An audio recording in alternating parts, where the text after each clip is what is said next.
Joining me today is Ahmed Muhammad out of Minneapolis, Minnesota.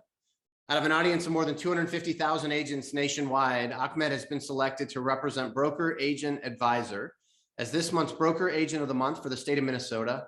And Ahmed, it's been a privilege to get to know you a little bit, and I'm proud to be here, shining a light on you and celebrating you for your contribution to this industry. And I just want to say congratulations on the recognition, and thanks so much for joining me. Oh, most definitely. Thank you very much, Brian, for having me. And obviously, it's a great honor and a privilege to be recognized for such a distinguished honor.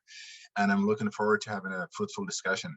Yeah, very good. This recognition is all about finding the great men and women in this business, and you're definitely one of them. The way you approach this business, the way you carry yourself, and it's my desire, Ahmed, that for people that get a chance to see this video, that they get a sense for who you are and maybe a little bit about why you were selected. And I just wanted to explore a couple questions together. I want to start with the topic of real estate. Like, you could be doing anything. What is it that kind of pulled you into becoming a realtor, and why did you get in this business? It's funny you ask that, because I consider myself a man with many interests, right? So for the last 25 plus years that I have lived and worked in the Twin Cities area, Minneapolis primarily, I've done basically any job imaginable, right? I have been a businessman, I have been a cab driver, I have been, county, city, state level executive, public sector, management level person. So I've done a lot of different things. And real estate was an area that I was always interested in, sort of fascinated me. But in 2016, I was feeling like my other stuff were sort of getting a much better place, where businesses were taking shape and running on their own. And I felt like, let me delve a little bit into this area, and see how I can be helpful. Really, the way I always approach things is like, what added value can I add into that, right? So there's a growing community of my background from East Africa, particularly from Somalia in the Twin Cities. Like I said, I've lived here for a long time, and I have had a lot of contacts and relationships and so forth. So how more could I be helpful, and what is the area that I feel like I can add my talent into it? So real estate was sort of another area that sort of piqued my interest. And that's how I get into it. And obviously, once I start getting into it and delve a little bit deeper, I found one that is not as easy as people might think when they're outside looking in, but also how rewarding it is, because when every time that I close a transaction and help a new family realize their dream, that's very fulfilling for me. So I enjoy it tremendously, and I think I've gained as much myself as people that have helped, I feel like. Yeah, that's awesome. It's funny you mentioned that, because I definitely have experienced that from the outside looking in. The general consensus is that this business is easy and everybody makes a ton of money, and everybody prospers. And the reality is that's not the case. If you look at the statistics, most people don't find success in this business. It's very, very hard.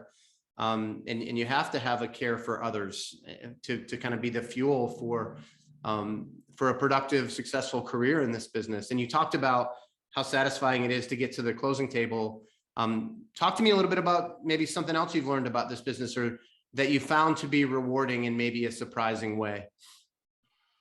Yeah, I think there's a lot of always, unique things in almost every transaction or every deal. You always run into something else. But I think what I really find fascinating is, the relationship building aspect, not just with my customers, but also with my colleagues out there. You learn that there may be 18, 20,000 agents in Minnesota, and sometimes you would think you will never run into someone twice or something like that.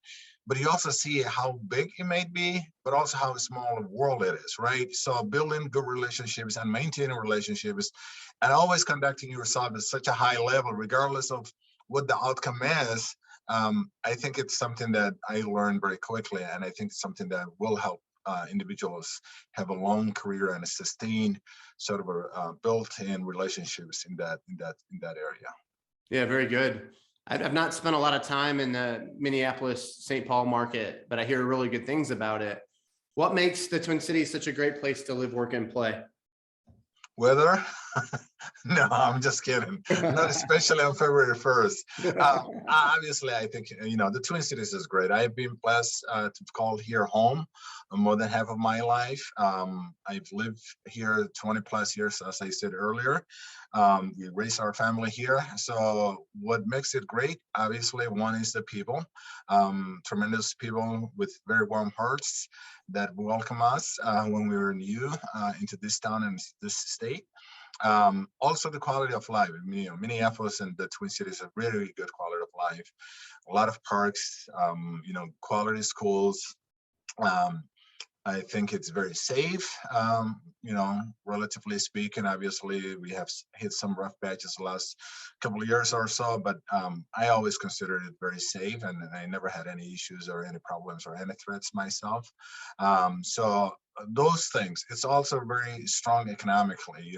We have just had the state legislature open yesterday, and they're talking about 7.7 trillion surplus, right? So Wow. it's a state that has tremendously done well financially because it has a very diverse, economy and from various sectors. So we always do a better job, I think, weathering, rough patches and cyclical downturns and things like that because, we have agriculture, we have industries, we have, tourists and service sectors and those sort of things, right? So it's not just the one area that's dominant.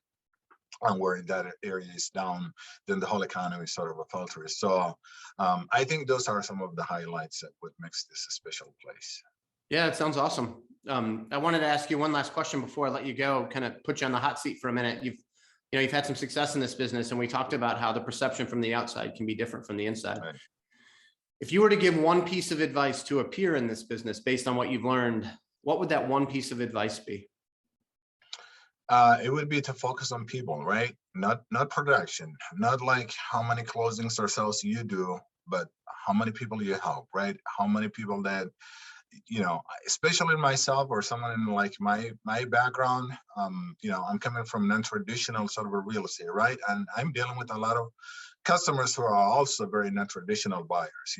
They may be the first time buying ever, right? They Mhm. sort of a new into the country. The whole language is, real estate language is sort of a new to them. So take your time educating and working with them and helping them understand the concepts. And maybe it's okay if it's not the right time for them to be really invested in real estate at that particular time. But that will help you in a long way because if that person is not ready, guess what? They may have a friend or a family or a relative or someone else that they know who may be ready and you can help. And they might come back. I have had people that I have lost contact to 4 or 5 years ago come back to me and say, hey, remember you gave me this great advice back then and now I feel like I'm ready, right? So I think the best advice is to be yourself and to help people. And that should be your passion, not how much money you make out of a deal or anything like that. At least certainly that's been my focus, and I think it's very helpful.